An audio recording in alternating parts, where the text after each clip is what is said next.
ကျွန်တော်ရဲ့ YouTube channel လေးရတယ်ပြန်နဲ့ကြိုဆိုလိုက်ပါတယ်ဒီနေ့ညပြောပြမယ့်ဇာတ်လမ်းလေးကတော့ဒေါ်လာ AOG နဲ့ဖုန်းခေါ်တန်းဆိုတဲ့ဇာတ်လမ်းလေးပဲဖြစ်ပါတယ်ဒီအဖြစ်ပြကလွန်ခဲ့တဲ့9နှစ်လောက်က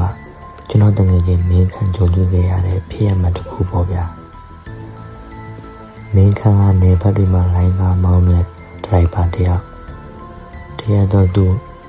ဟာခရီးတဲ့တချို့ကိုတင်ပြီးရန်ကုန်ကနေနေမြို့လေးတစ်မျိုးကို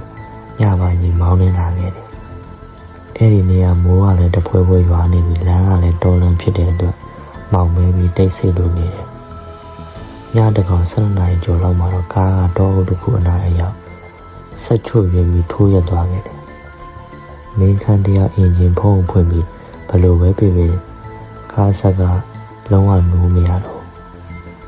ဖုန်းလိုင်းရလည်းမရှိကားပေါ်မှာပါလာတဲ့ခရီးတဲ့3 ယောက်ကလည်းကြောက်ကြောက်လန့်လန့်နဲ့ဆိုးရိမ်နေကြပြီ။အဲဒီအချိန်မှာမင်းကလမ်းဘေးဝဲရကိုကြည့်လိုက်တော့လမ်းရဲ့အထဲမှာနည်းနည်းအလံဝေးတဲ့နေရာမှာမီးရောင်ဝင်နေလင်းနေတဲ့အင်ကြီးတဲ့အိမ်ကိုလမ်းမြင်လိုက်ရတယ်။ဒီနားမှာအိမ်ရှိလာပဲငါသွားပြီးကိုကြီးတောင်းကြည့်မယ်မင်းတို့ကားပေါ်မှာပဲခဏစောင့်နေကြသေးလား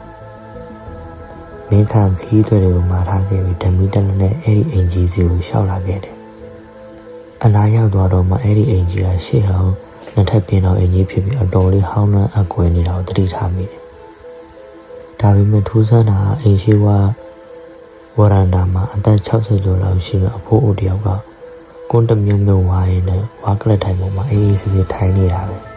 ။အဖိုးကျွန်တော်ကဆက်ပြတ်သွားလို့ဗျာဒီနားမှာကားပြင်တဲ့ workshop ဖြစ်ဖုန်းဆက်လို့ရမယ့်နေရာပဲရှိမလားခင်ဗျာလို့မင်းခါရင်ကြည့်ကြည့်မေးလိုက်တယ်အဖိုးကမင်းခန့်ကိုဆူဆူဆက်ဆက်ကြည့်ပြီးဒီဒေါ်လာမှာကားဝရှော့ကတော့မရှိဘူးကွဖုန်းလိုင်းကလည်းဒီဒေါ်လာမှာမိမှာမဟုတ်ဘူးဒါပေမဲ့ငါအိမ်ထဲမှာတော့ရှေးက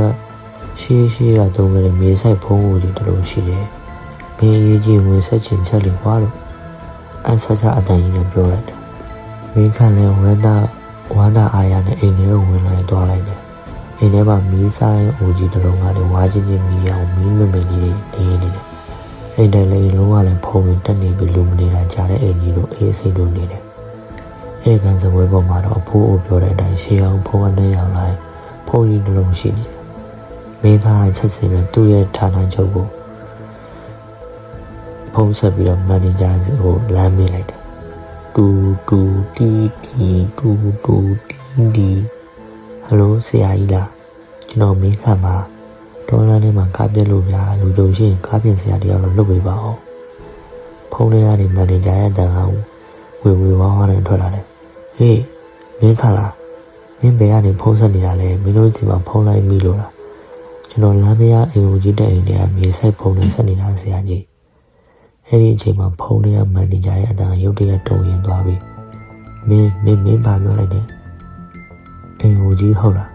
မင်းအခုပဲထားမှလည်းအဲ့ဒီလမ်းမှာလူနေလုံးဝမရှိဘူးလွန်ခဲ့တဲ့10 နှစ်အဲ့ဒီလမ်းမှာအိမ်တိုင်ရှိခဲ့ဘူးလေဒါပေမဲ့အိမ်ရှင်ဘူးရအိမ်ထဲမှာနေတနန်းတိုင်းသက်ခံရပြီးအင်ဂျီကိုမိရှုသွားခဲ့တာမင်းအခုဘယ်သူ့ဖုန်းနဲ့ဆက်နေတာလဲမန်နေဂျာရဲ့စကားကြောင့်မင်းခန့်ရဲ့ကြိုးရိုးတစ်ခုလုံးစိတ်ကနေဖြစ်သွားပြီးတကူလုံးချက်တင်လို့ထားသွားတယ်သူကင်ထားတဲ့ဖုန်းကြိုးကြည့်လိုက်တဲ့ကဖုန်းကြိုးကပြတ်တော့နေပြီကျမ်းမြေပေါ်မှာဒီအတိုင်းလိတ်ခွေချနေတော့တွေ့လိုက်ရတယ်။ကြောင်းလန့်တဲ့ကြားနဲ့နောက်ကိုဆက်ကနေလေးကြည့်လိုက်တဲ့အချိန်မှာဝါကလက်တိုင်းပေါ်မှာထိုင်နေတဲ့အဖိုးကသူ့ကိုစိုက်ကြည့်နေတယ်။ဒါပေမဲ့ဆော့ဆော့အမြင်နဲ့ရိုးရိုးဖိုးမဟုတ်တော့တကူလုံးမီးလောင်ကျွမ်းထားလို့အေးပြားတွေတွန်းလေးတွေးတွေရွယ်ပြီး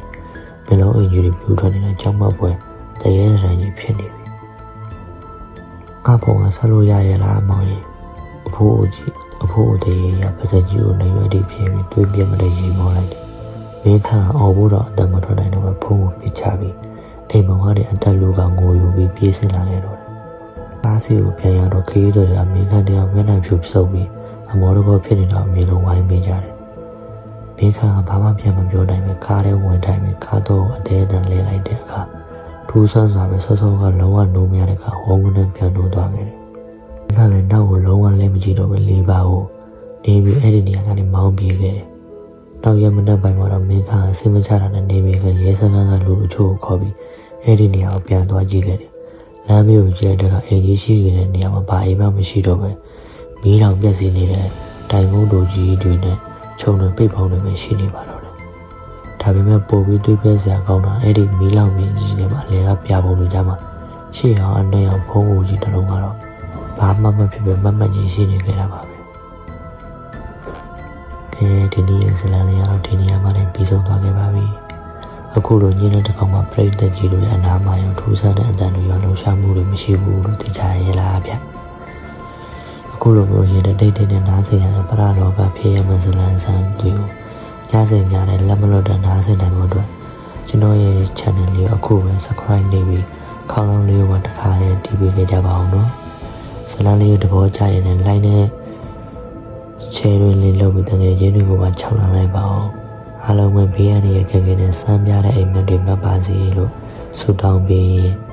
ဇလန်လေးကိုဆုံးသက်လိုက်ပါတယ်အားလုံးပဲ good night ပါ